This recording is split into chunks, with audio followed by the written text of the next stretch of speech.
आजचे काही मराठी सुविचार. लोकांना दाखविण्यासाठी आनंदी राहू नका. लोकांना दाखविण्यासाठी आनंदी राहू नका. हृदयापासून म्हणजेच मनापासून आनंदी राहा. फक्त लोकांना दाखवण्यासाठी खुश राहू नका. हृदयापासून मनापासून आनंदी राहा.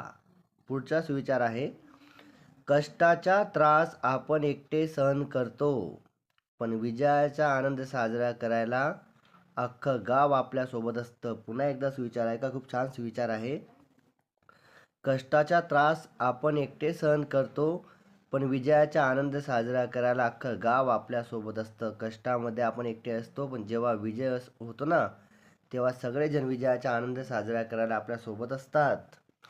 पुढचा सुविचार आहे, उगवत्या सूर्यापासून ते मावळत्या सूर्यापर्यंत. उगवत्या सूर्यापासून ते मावळत्या सूर्यापर्यंत जो कष्ट करतो तो जीवनात कधीच अपयशी होत नाही. सकाळपासून संध्याकाळपर्यंत जो कष्ट करतो ना, तो जीवनामध्ये कधीच अपयशी होत नाही.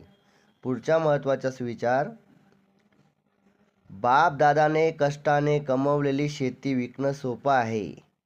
बाप-दादाने कष्टाने कमवलेली शेती विकणं सोपं आहे, पण त्या शेतीमध्ये घाम गाळणं, कष्ट करणं खूप कठीण आहे. बाप-दादाने जी आपल्याला शेती दिलेली आहे ती विकणे एकदम सोपं आहे, पण शेतामध्ये जाऊन कष्ट करणे एकदम कठीण आहे, त्रासदायक आहे. पुढचाच विचार,